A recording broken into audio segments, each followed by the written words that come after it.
pomaže Bog. Dragi moji, dobrodošli u 5. epizodu prve sezone o kojoj govorimo o samopoštovanju. Dobrodošli u 5. epizodu i dobrodošli u, ja mislim, ovog puta jedno i smelije prilaženje Svetom pismu, jednostavno smelije postavljanje odgovora zato što znamo da mi taj odgovor živimo. Da je u ovoj knjizi ovde taj odgovor. I jednostavno ovaj vapaj i ovaj trud koji imamo jeste nešto što Bog blagosilja i nešto što Bog očekuje od nas. Jer nemojte zaboraviti, sam Hristos je rekao, ko ima uši da čuje, neka čuje. I dragi moji, mi imamo uši i čujemo reč i tu reč živimo. Tako da, dobrodošli u 5. epizodu naše prve sezone o samopoštovanju. Da vidimo šta je samopoštovanje. Da li je to narcisoidno samoljublje ili je to od Boga dan, dar koju imamo živjeti i svojim životom svedočiti. Dragi moji, isto da vas podsjetim da kampanja besplatnog deljenja Biblije i dalje traje. I dalje traje, dragi moji, i budite slobodni da na mail adresu koju imate dole ispod ovog videa pošaljete podatke i sve i ja vam šaljem Bibliju, a u skladu razbijanja tabua da mi sveštenici imamo zmiju u džepu.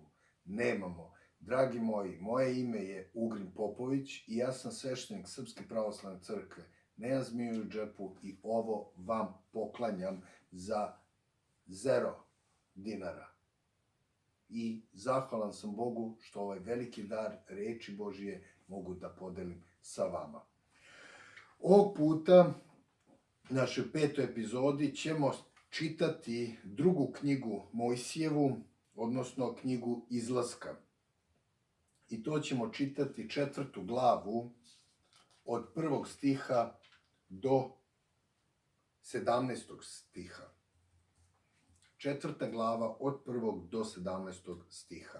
Dakle, Mojsije odgovori, a šta ako mi ne poveruju i ne poslušaju me? Šta ako kažu, Gospod ti se nije ukazao?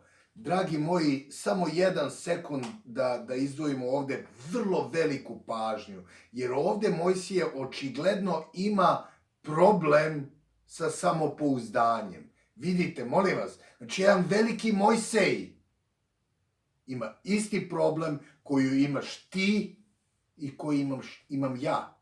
I ajde da vidimo kako je Mojsej to prevazišao, odnosno kako je sam Bog ohrabrio Mojsija da to prevaziđe. Znači, Mojsije odgovori, jel? A šta ako mi ne poveruju i ne poslušaju me, šta ako kažu, Gospod ti se nije ukazao? Gospod ga upita, šta je to u tvojoj ruci? Štap, odgovori ovaj. Bog mu reče, baci ga na zemlju. Mojsije baci štap na zemlju i ovaj se pretvori u zmiju. Mojsije ustruknu od nje. Gospod reče Mojsiju, pruži ruku i uhvati je za rep. Mojsije pruži ruku i uhvati je za rep. A ona se opet pretvori u štap u njegovoj ruci. Eto, tako će poverovati da ti se ukazao Gospod, Bog njihovih otaca, Bog Avramov, Bog Isakov i Bog Jakovljev. Gospod mu ponovo reče, uvuci svoju ruku u nedra. On uvuče svoju ruku u nedra, on izvuče ruku, a ruka mu sva ogubi, bela kao sneg. Bog mu zatim reče, vrati svoju ruku u nedra. Mojsije vrati ruku u nedra. Kad je izvukao, opet je bila kao i ostatak tela. Bog reče, ako ti ne poveruju i ne poslušaju svedočanstvo prvog znamenja, poverovaće svedočanstvu drugog znaka. A ako ne poveruju ni ovim 2 znacima i ne poslušaju te, ti uzmi vodu iz Nila i prolij na tlo, pa će se voda koju si uzeo iz Nila na tlu pretvoriti u krv. Ali Mojsije reče Gospodu, oprosti Gospode, ali ja nisam rečit čovek. Nisam bio ni ranije, a nisam ni sad dok govoriš svome sluzi. Sporo govorim, a jezik mi se zapetlja. Gospod mu odgovori, ko je dao usta čoveku, koga čini nemim ili gluvim, komu daje vid ili ga čini slepim. Zar nisam to ja, Gospod?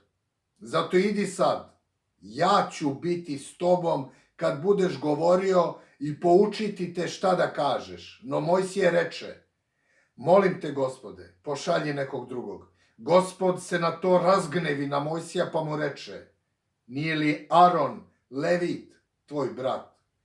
Znam da je on veoma rečit. Evo, on ti upravo izlazi u susret. Kad te bude video, od srca će ti se obradovati.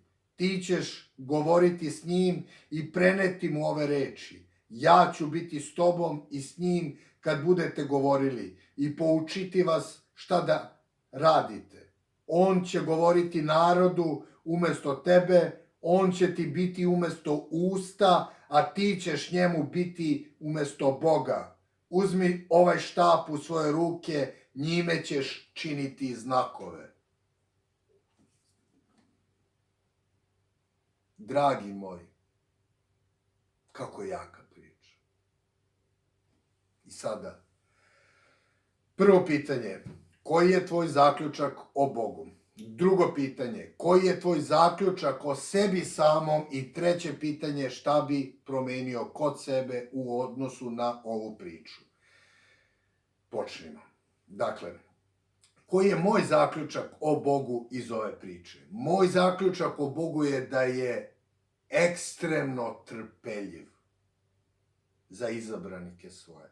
Jer pogledajte, Mojsije i ne veruje, i kad poveruje, opet ne veruje, i kada poveruje, opet traži neku iznimku. I Bog sve to toleriše i izlazi mu u susret.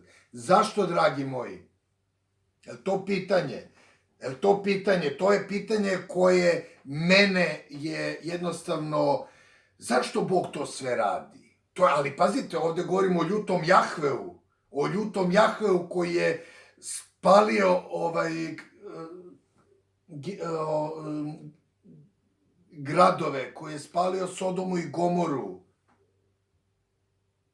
koji je Jerihon nije poštedeo. O tom Jahveu mi govorimo. Znači, on je vrlo strpljiv. Zašto je strpljiv? Zašto? Pitao sam se. I Bog mi je odgovorio. Zbog srca. Zbog srca, jer nemojte zaboraviti, odmah da napravimo paralelu. Setite se samoga Gospoda i spasa našeg Isusa Hrista kad je došao kod onog licemera. I taj licemer njemu govori, kada je došla žena, bludnica i grešnica, da svojim suzama tare njegove oči, ove noge i svojom kosom da briše. On, licemer, je pomislio da je ovaj čovjek prorok, sigurno bi znao da ga se dotiče nečista žena. A Bog, Isus Hristos, je čuo njegov gunđanje i njegovu pravednost i rekao mu je, zato što je imala mnogo ljubavi, zato joj se mnogi grehovi praštaju. To je rekao na kraju, a vi pogledajte taj deo u Svetom pismu. Ali zaključak je bitan. Zato što je imala veliku ljubav i mnogo grehova joj se prašta. A ne za razliku od tebe, pravednika. Znate, ja mislim da Bog najviše ne voli te pravednike, te mediokritete, te kastrirane mozgove, jer pogledajte sada Otkrovenje 3. glava 16. stih, šta kaže Gospod, nisi vruć, nisi hladan, nego si mlak. Izbljuvaću ti iz usta svojih, tako govori Gospod. Shvatate, ništa gore od mlakonja. Pogledajte, mlakonje su najgore. Mlakonje su ti, samo nazovi pravednici. Ti kastrati puni osude, koji ključaju mržnjom, a misle da službu Bogu čine. Zar to nije rekao Hristos? Zar nije rekao da će nas i goniti i proganjati misleći da Bogu službu čine? I evo ga Mojsej ispituje Božije strpljenje. I Bog se i gnevi, ko što čitamo. Ali opet izlazi Mojsiju u susret. Zašto, dragi moji? Pa zato što ima veliko srce, ima mnogo ljubavi za Božju reč. I kao što znamo, Mojsije je bio poslušan do smrti. Slušao je Boga. I tu svoju ljubav je na taj način izrazio. Hristos je bio poslušan do smrti, i to smrti na krstu, što bi rekao apostol Pavle.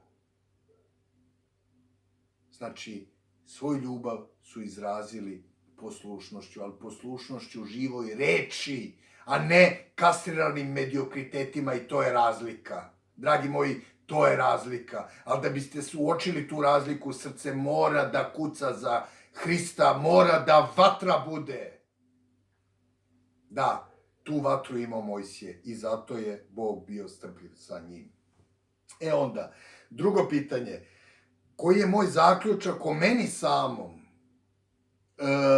Pa pravo da vam kažem, zaključak o meni samom je taj da sam mnogo, ali bukvalno mnogo puta stavio Božje strpljenje na kušnju. Bukvalno sam mnogo puta stavio. I jednostavno nisam bio ni svestan toga, ko što Mojsej, verujem da tad nije bio svestan toga, da se Bog i razgnevio na njega, ko što čitamo. Nije. Nisam ni ja, dragi moji. A sad sam, onako, kad imam jednu distancu na osnovu svog pređašnjeg života, i zato sam sad više nego zahvalan na Božijem strpljenju. I zato sam blagodaran svakom danu.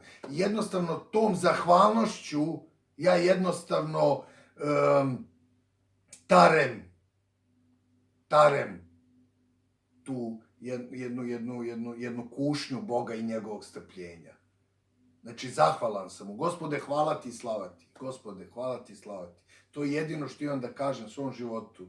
I to je nešto što živim i nešto čime tarem svo ono kušenje Božijeg strpljenja. Hvala ti, Gospode, što me nisi satro. Hvala ti, Gospode, jer uopšte nisi imao razloga da me ne satreš. Jer ja nisam pravedan. Shvatate, ni sada, kamoli tad. Gospode, hvala ti što me prihvataš tako kakav sam. Hvala ti, Gospode, što si mi dao priliku da prihvatim samog sebe takav kakav sam. Hvala ti, Gospode, što te tražim i što si sa mnom. I što sebe tražiš zajedno sa mnom. Setimo se molitve Svetog Filareta Moskovskog. Ne znam šta da molim, sam u meni moli se. Tako da, to je blagoslov. Dragi moji, taj blagoslov življenja želim nama, svima, i zato ispitujemo reč. Treće pitanje, šta bi promenio kod sebe u odnosu na ove stihove? Znači, šta bi promenio, što sam promenio, a to je prestao bi da kušam Božje strpljenje. Jednostavno, ne samo to, nego shvatio bi da samopouzdanje i onako jačina nije u meni, nego u Bogu. Odnosno da odnos koji imam sa Bogom jeste temelj mog samopouzdanja i mog samopoštovanja. Jednostavno taj odnos jeste neprocenjiv. I ja sam na tom odnosu danas zahvalan. Razumete? Danas zahvalan i na strpljenju i na tom odnosu. Jer taj odnos jeste garant mog samopoštovanja i mog samopouzdanja. Zašto? Zato jer Gospod je pastir moj. Gospod je pastir moj. Pročitajte taj psalm. To je 23 u Bibliji ili 22 u Psaltiru. U svakom slučaju, dragi moji, kao i do sad, ostavljajte svoje komentare. Ja se trudim da odgovorim uvek svima, da iskomuniciram uvek sa svima. nastavite to da radite i svakako svi vi koji ste novo uključeni, jel? Koji ste se skoro uključili na ovaj kanal, pratite ovaj kanal i lajkujte ovaj video, normalno ako vam se svideo, nadam se da vam se svideo i nastavljamo da istražujemo reč. Hristos posredi nas, Bog vas blagoslovio.